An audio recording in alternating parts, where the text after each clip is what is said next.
Gym Kader मुतल्लक और अतीक के खुदा, जमीन और आसमान के मालिक और खालिक, हमारे बाप अब्राहम, इसहाक और याकूब के खुदा, हम आपका शुक्र करते हैं कि आपने इस कलीसिया में आने का मौका दिया, अपने भाई बहन की कलीसिया में आने का मौका दिया, अपने लोगों में आने का मौका दिया। खुदाया, हम आपका धन्यवाद करते हैं। और आज जो भी कलाम में से बांटा जाए मेरे खुदाया, हमारी तरफ से नहीं बल्कि पवित्र आत्मा हो के खुदाया सब लोगों के साथ काम करे। यीशु मसीह के नाम से मांगते हैं, आमीन। आइए हम भजन संहिता 91 उसकी पहली और दो आयत से पढ़ें। जो परम प्रधान के छाए हुए स्थान में बैठा रहे, वह सर्वशक्तिमान की छाया में ठिकाना पाएगा। मैं यहोवा के विषय कहूँगा, वह मेरा शरण स्थान और गढ़ है, वह मेरा परमेश्वर है, मैं उस पर भरोसा रखूंगा। यस, यहाँ इसमें उर्दू में लिखा हुआ है, उर्दू में लिखा हुआ है, जो हक ताला के पर्दा में रहता है वो कादरे मुतल्लिक के साए में सुकूनत करेगा।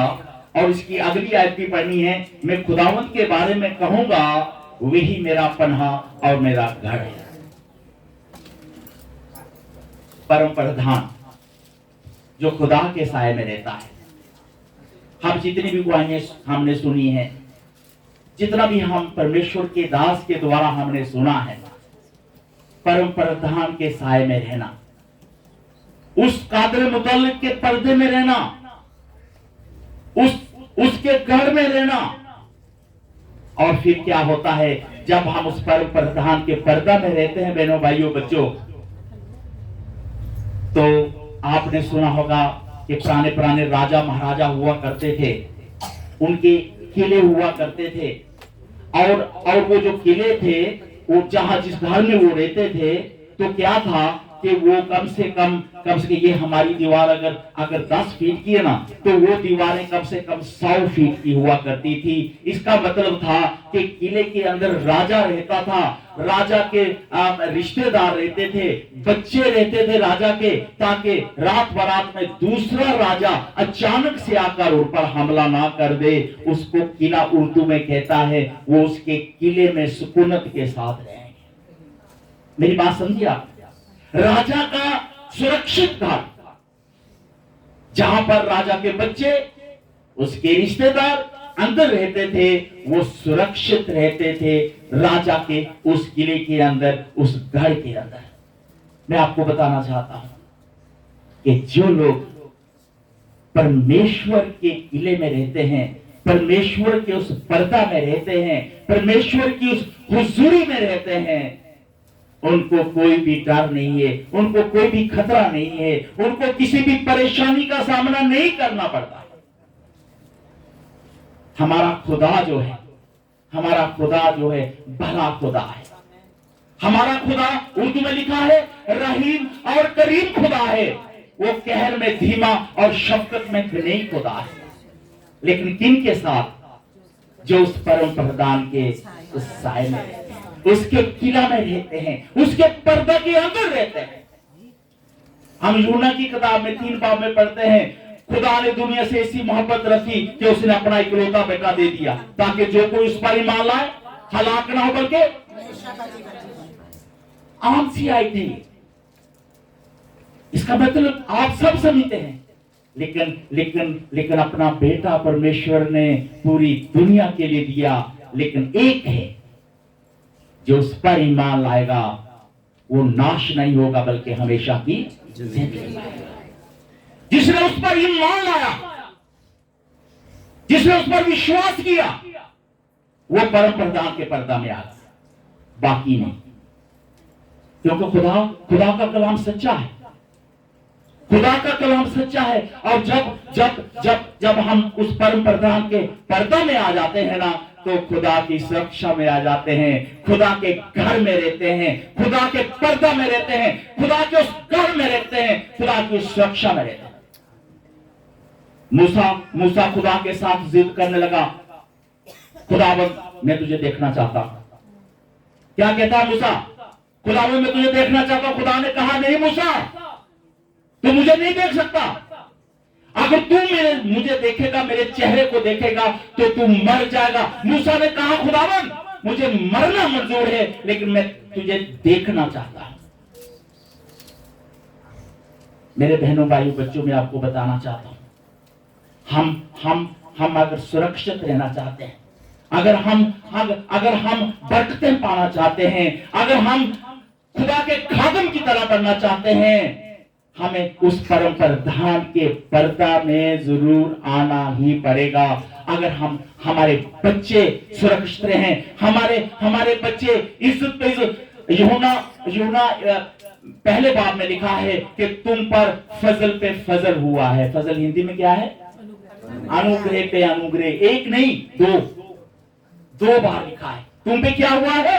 फजल पे फजल। कब हुआ है? जब हम परम प्रधान के साए में रहते हैं। वो खुदा हमारे लिए गैरत रखने वाला खुदा है। वो खुदा हमारे लिए गैरत कर, वो परम प्रधान का संतान, वो जगह है जहां हम सुरक्षित रहते हैं। मैं आपको बताना चाहता हूं, ये जो हमें 60 साल बाइबल में लिखा है, 60 साल 70 साल या 80 साल, बहुत सारे लोग 90 साल 100 साल हम मोबाइल में देखते हैं 120 साल तक, ये ज्यादा भी कुछ क्यों है, लेकिन बाइबल में 60 70 और 80 का जिक्र है। ये जो आयु के 3 बहनों भाइयों बच्चों हमें मिलते हैं ना, ये पता क्या है? ये तैयारी का टाइम है, तैयारी कि ताकि हम इन 60 70 80 सालों में तैयारी कर सकें, अपने आप को शुद्ध बना सकें, उस परम प्रधान के साया में रह सकें और स्वर्ग की तैयारी कर सकें। इस दुनिया में लोग आकर जिंदगी की बातों में खो जाते हैं, कुछ लोग पैसों में खो जाते हैं, कुछ और चीजों में खो जाते हैं। लेकिन मेरे बहनों भाइयों, मैं आपको बताना चाहता हूं कि ये जो साल जिंदगी के हमें मिलते हैं ना, ये स्वर्ग के लिए तैयारी के साल मिलते हैं। स्वर्ग के लिए तैयारी के साल मिलते हैं। खुदा के कलाम में लिखा हुआ है, 2-3 आयतें में पढ़ाऊंगा, ये आयत भी पढ़ने की जरूरत नहीं है। खुदा के कलाम में लिखा है फिलिपियों 1:21 में, मेरे लिए जीना मसीह और मरना। क्या मजे वाली आयत है, लेकिन ये कहना तो आसान है, लेकिन यीशु मसीह के लिए मरना बहुत मुश्किल है। मैं आपको बताना चाहता हूं, मेरे लिए जीना मसीह और मरना लाभ। बड़ी जबरदस्त आयत है ये, जीना मसीह और मरना। मतलब मैं जब जिंदा हूं तो मसीह में, मरूंगा तो मुझे फायदा है फिर भी मसीह में। हमें ये लाभ, ये फायदा बहनों भाइयों तब मिलेगा जब हम मसीह में जिएंगे, खुदा के हुक्मों को मानेंगे, मसीह की सी जिंदगी व्यतीत करेंगे, मसीह के हुक्मों को मानेंगे, मसीह को अपनी जिंदगी में पहनेंगे और मसीह का सा हमारा कैरेक्टर होगा। तब हम जब मरेंगे ना, फिर हमारे लिए लाभ है। क्यों लाभ है? मैं एक दिन फेसबुक में देख रहा था, एक मुसलमान गवाही दे रहा था, कहता है मुसलमान बड़ी बड़ी दाढ़ी, ये जो बड़ी बड़ी दाढ़ी वाले ना, ये मुझे बहुत प्यारे लगते हैं, क्योंकि इनको कोई पता नहीं है कि हम क्या करते हैं, क्या है, बस दाढ़ियां रखी हैं और इससे बहुत सालों को पता भी होगा शायद, लेकिन ये मुझे बहुत प्यारे। एक मुसलमान वो गवाही दे रहा था कि यूरोप में एक मसीह, एक क्रिश्चियन था, एक पादरी था, क्या हुआ उसके ईमान के बारे में बता रहा था। बोलते हैं कि चिल्लाते हैं कि क्योंकि मौत से तो हर एक डरता है, लेकिन वो मसीह इंसान क्या कहने लगा? परमेश्वर तेरा धन्यवाद, क्यों कि मैं अब तेरे पास आ रहा हूं। हालेलुया। देखो ईमान। और वो उसका कहा हुआ आज फेसबुक पे पूरी दुनिया सुन रही है। मेरे बहनों भाइयों बच्चों, हम उस कादरे मुतल्लक के पर्दे में रहेंगे, उसके घर में रहेंगे, उसकी सुरक्षा में रहेंगे, उसके साय में रहेंगे, उसके हुक्मों को मानेंगे। ये तैयारी के दिन अब जब हमारी इंट्रोडक्शन लोग देते हैं कि परमेश्वर के दास हैं, हम ये हैं जो भी, लेकिन मैं एक ही बताना चाहता हूं, बस मैं क्या हूं? परमेश्वर को मानने वाला हूं, परमेश्वर से प्यार करता हूं, वो मेरे दिल में है और परमेश्वर मुझसे प्यार करते हैं। पिछले हफ्ते हम चले गए सोनामर्ग चले गए। बहुत बर्फ थी वहां पर, बर्फ थी। तो मैं और मेरी वाइफ एक साइड पे बैठे थे। दुनिया भर के पूरे हिंदुस्तान से यात्रु वहां पर आए हुए थे। मेरा पोता, मेरी पोती और एक और बच्ची ये बर्फ के साथ खेल रहे थे। तो इतनी देर मेरी वाइफ क्या हुआ कि मेरे पोते को मेरे पास लेके आई, कहता दादू मुझे दर्द हो रही है। मैं कहा चलो नॉर्मल सी को दर्द होगी। लेकिन जब मैंने उसके होंठ देखे, उसके होंठ जो थे येलो से हो गए थे, वो चला रहा था। मैंने उसको गोदी में उठाया। अब उस पहाड़ पर, सोनामर्ग जैसे पहाड़ पर मैं क्या करूं? और दर्द के साथ उसकी बुरी हालत हो रही है। मैं उसको पूछूं तू कहीं गिरा, तू क्या हुआ? ना हुआ, वहां कोई डॉक्टर है ना कोई दवाई है, मैं करूं तो करूं क्या? मेरे बहनों भाइयों, मैंने उसको अपनी गोदी में लिया और अपने परम प्रधान को पुकारा। मैंने उन पहाड़ों की तरफ, पहाड़ों से ऊपर अपने परमेश्वर की तरफ नजर की और मैंने कहा खुदाया, यहां तेरे बिना कोई भी नहीं है। और मैं जब उसके साथ उसके लिए दुआ कर रहा था, बहुत सारे यात्रु मेरी तरफ देख रहे थे, ये क्या क्या कर रहा है। वो शायद सोच रहे थे कि ये इसके लिए मंत्र पढ़ रहा है। ये इन लोगों की सोच यहां तक थी। लेकिन मैं अपने परम प्रधान से दुआ कर रहा था, बड़े अधिकार के साथ दुआ कर रहा था। और 2 मिनट के बाद मेरा पोता मुझे कहता है, दादू मेरे को मैगी दो, मैंने मैगी खानी। हालेलुया। 2 मिनट के अंदर मेरे यीशु ने दुआ को सुना। ये गवाही जो है मैं आपको बताना चाहता हूं, जब हम अपने परमेश्वर के उस परम प्रधान के पर्दा में रहता है ना, यिर्मयाह 33:3 में लिखा है, पढ़ना नहीं है, मुझे पुकार, क्या कर मुझे पुकार, मैं तुझे जवाब दूंगा। हमारा खुदा महान खुदा है। लेकिन कब पुकारना है? कौन पुकार सकता है? जो उस परम प्रधान के कहां रहता है? पर्दे में रहता है। खुदा हमारे लिए गैरत रखने वाला खुदा है।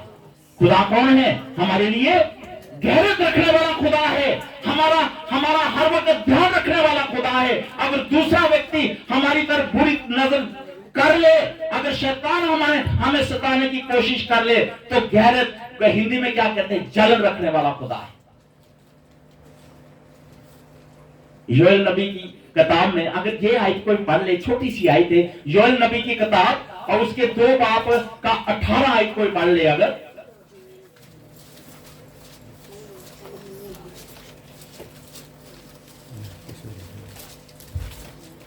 तब यहोवा को अपने देश के विषय में जलन हुई और उसने अपनी प्रजा पर तरस खाया। हालेलुया। क्या छोटी, मैंने दोबारा पढ़ना इसको। तब यहोवा को अपने देश के विषय में जलन हुई और उसने अपनी प्रजा पर तरस खाया। Hallelujah, hallelujah. उर्दू में लिखा है, तब खुदा को अपने देश के लोगों पर, जो इस्राएली लोगों के बारे में कहा जा रहा है, उनके लिए क्या हुआ? गैरत आई। क्या हुआ? और उसने उनकी मदद करने का एक फैसला किया, गैरत का, अपने लोगों के लिए गैरत। मैं आपको बात बताना चाहता हूं, मैं कोई 33-34 साल तक एजुकेशन में लेक्चरर रहा, प्रिंसिपल रहा। ये गवाही मैं बाद में आपको दूंगा क्योंकि मेरा टाइम आगे भाग रहा है। मैंने 2-4 आयतें और भी बोलनी है। तो मेरे पास ना जब रिजल्ट निकलता है, मेरी तरफ ध्यान देना प्लीज। मेरे पास कुछ माएँ आती थी, तो वो कहती थी, देखो जान सर हमारा बच्चा फेल हो गया। तो मैं उनको बोलता था, बच्चे ने थोड़ी मेहनत की, काम की होगी, उसका फॉर्म भरा दो, अगली बार थोड़े ज्यादा नंबर ले लेगा, कोई बात नहीं। तो बहुत सारी मैडमें, बहुत सारी औरतें मुझे क्या पता क्या कहती है, नहीं सर बच्चे ने तो बड़ी मेहनत की थी और राती पढ़ता रहता सर, और बड़ी मेहनत करता है, पेपर चेक करने वाला कोई अन्ना हाँ क्या बोलते थे? बच्चे के लिए गैरत, बच्चे के लिए क्या है हिंदी में? जलन, कि मेरा बच्चा ठीक है बाकी गलत है। हमारा खुदा, हम उसके बच्चे हैं, उसके घर में रहते हैं, उसके पर्दा में रहते हैं। वो हमारे लिए गैरत रखने वाला खुदा है। क्या रखने वाला खुदा है? हमारे लिए गैरत रखने वाला खुदा है, हमारे साथ प्यार करने वाला खुदा है। लेकिन मेरे बहनों भाइयों बच्चों, मैं आपको बताना चाहता हूं, अगर आप में से कोई भी आज उस परम प्रधान के साए से बाहर है, उसके पर्दा से बाहर है, उसके घर से बाहर है, उसके घर से बाहर है, तो कहीं ना कहीं हमें सोचने की जरूरत है। मकाशफा को क्या कहते हैं हिंदी में? प्रकाशित वाक्य। प्रकाशित वाक्य में लिखा हुआ है एक जगह कि ध्यान करके तू कहां से गिरा, तू कहां से गिरा है। अगर हमारे में कोई गलती है, हमारे में कोई ऐसी चीज है, पौलुस रसूल कहता है मुझे एक तकलीफ, एक दर्द हमेशा तंग करती है। अगर कोई ये दर्द है, आपके सामने कोई ऐसी बात है, तो जरूर हम उस बात को आज इन रोजों को दिनों में इस कलाम की वजह से तैयार के पूरी तरह से उस परम प्रधान के पर्दा में आ जाए, क्योंकि वो हमसे प्यार करता है। हालेलुया। हमें जरूरत है, वो हमारा खुदा हमारे लिए गैरत रखने वाला खुदा है, वो हमारे लिए जलन रखने वाला खुदा है। लेकिन किसके लिए? जो उसके पर्दा में रहते हैं। एक आयत और पढ़नी है, पढ़िए ये खरूज गया निर्गमन 3 बाब उसकी 7 आयत पढ़े कोई।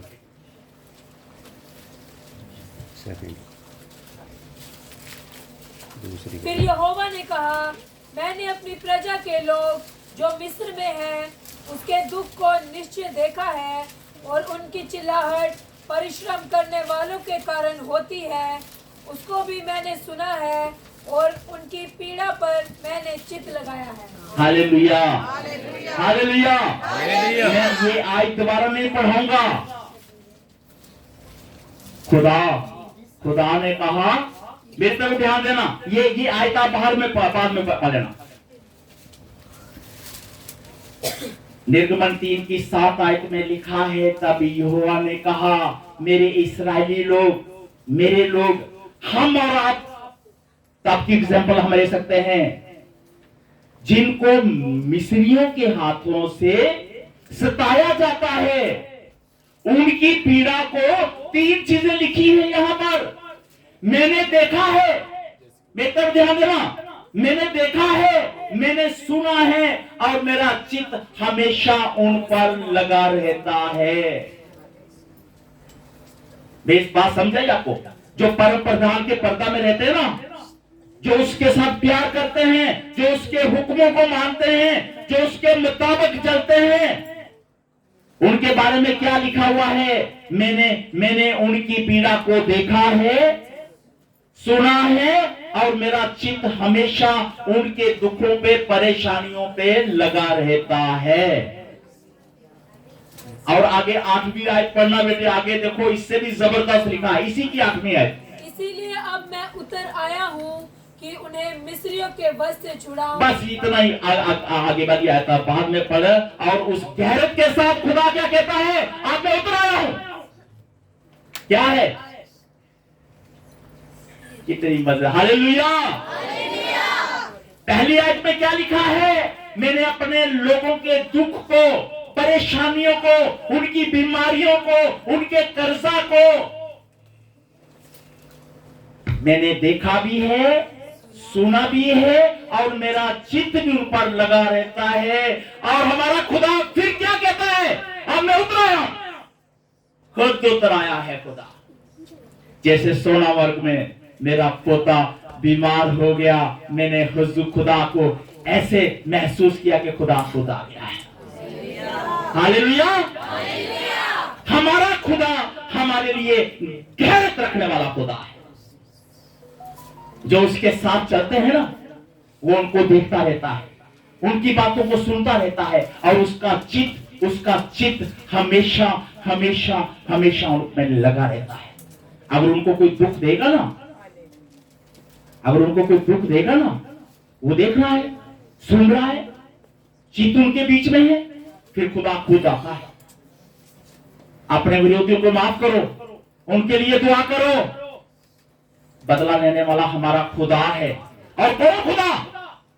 जो अपने लोगों के लिए गैरत रखने वाला खुदा है, जलन रखने वाला खुदा है। किसी भी वक्त, किसी भी टाइम हम उसको पुकारें, वो खुदा हमें जवाब देने वाला खुदा है। मानते हैं इस बात को आप? हालेलुया बोलेंगे हम। वो हमारे लिए गैरत रखने वाला खुदा है। हमने आजमाया है, मैंने आजमाया। मैं अपनी वाइफ को बहुत बार कहता हूं, मेरा मन करता है बस खुदा के लिए एक फकीर बन के निकल जाए, हमें कुछ नहीं चाहिए। हम खुदा की हुजूरी में पक्का। क्यों? खुदा ने एक नहीं, दो नहीं, 10 नहीं, हजारों मौजज़े मेरी जिंदगी में किए हुए। उस खुदा का आदर हम क्यों ना करें, जो हमारे लिए जलन रखने वाला खुदा है, जो हमें हर वक्त देखने वाला खुदा है, जो हर वक्त हम पे चित्त लगाने वाला खुदा है, जो हर वक्त हमारी दुआओं को सुनने वाला खुदा है। और क्या लिखा है? अब मैं खुद फरिश्ते को नहीं भेजा है, यहाँ साफ लिखा। पढ़ना बेटे शायद को 8 वाली को द्वारा। इसीलिए अब मैं उतर आया हूँ। मैं मतलब खुदा कहता है कि मैं खुद उतर आया। उसने जब्राइल फरिश्ते को नहीं भेजा, गब्राइल फरिश्ते को नहीं भेजा, उसने कहा मैं खुद उतर आया हूँ। मेरे बहनों भाइयों बच्चों, जब हम खुदा के पर्दा में रहेंगे, उसकी हैकल में रहेंगे, उसके घर में रहेंगे, खुदा हमारी मदद के लिए खुद उतर आएगा। कितने लोगों का विश्वास है इस चीज का? हालेलुया बोलेंगे। हम उसके घर में रहेंगे, खुदा के वादे हैं। जो उसके पर्दा में रहते हैं, जो उसके घर में रहते हैं, खुदा के वादे। एक और आज पढ़नी व्यवस्था विवरण 7 का 9। व्यवस्था विवरण 7 का 9 एक आज पढ़नी है। इसीलिए जान रख कि तेरा परमेश्वर यहोवा ही परमेश्वर है। यह विश्वास योग्य ईश्वर है, जो उससे प्रेम रखते और उसकी आज्ञा मानते हैं। उनके साथ वह 1000 पीढ़ी तक अपनी वाचा का पालन करता और उन पर करुणा करता है। आमीन। हालेलुया। क्या लिखा हुआ है? इसलिए जान रख। मेरी तरफ ध्यान देना, मेरे पास 5-6 मिनट रहे और मेरी तरफ ध्यान देना। इसलिए जान रख, सुन लो, चित्त लगा के सुनो। ये खुदा की तरफ से एक बात है। हम पता क्या सोचते हैं कि चलो यार, मैंने एक मकान बनाया, ये मेरे बेटे के लिए काफी है, मेरे पोते के लिए काफी है, चलो पोते का बच्चा होगा तो चलो एक 2 स्टोरी और बना लेगा। कब एक पीढ़ी, दूसरी पीढ़ी या तीसरी पीढ़ी के लिए सोचते हैं। लेकिन खुदा के कलाम में लिखा है, इसलिए जान लग, हमारा खुदा भला खुदा है। और आगे लिखा है, वो विश्वास योग्य खुदा है। कौन खुदा है? वो जिस पर हम विश्वास कर सकते हैं और जो उसके हुक्मों को मानते हैं, जो उसके साथ लिपटे रहते हैं, जो उसके घर में रहते हैं, जो उसके घर में रहते हैं, जो उसका आदर करते हैं, उनकी 1000 पीढ़ी तक, 1 पीढ़ी नहीं, 2 पीढ़ी नहीं, 3 पीढ़ी नहीं, कितनी पीढ़ी तक? 1000 पीढ़ी तक खुदा उनका वफादार रहता है। हालेलुया। मेरे बहनों भाइयों बच्चों, मैं आपको बताना चाहता हूं, खुदा के बहुत सारे वादे हैं। हमारा खुदा विश्वास योग्य खुदा है। वो हमारे बच्चों के बच्चों को ही नहीं, बल्कि हमारी पूरी पीढ़ी को बरकत देने वाला खुदा है। लेकिन हम कहां हैं? हम क्या कर रहे हैं? हम क्या इस चर्च में ही विश्वासी हैं? क्या हम इस चर्च तक ही महदूद हैं?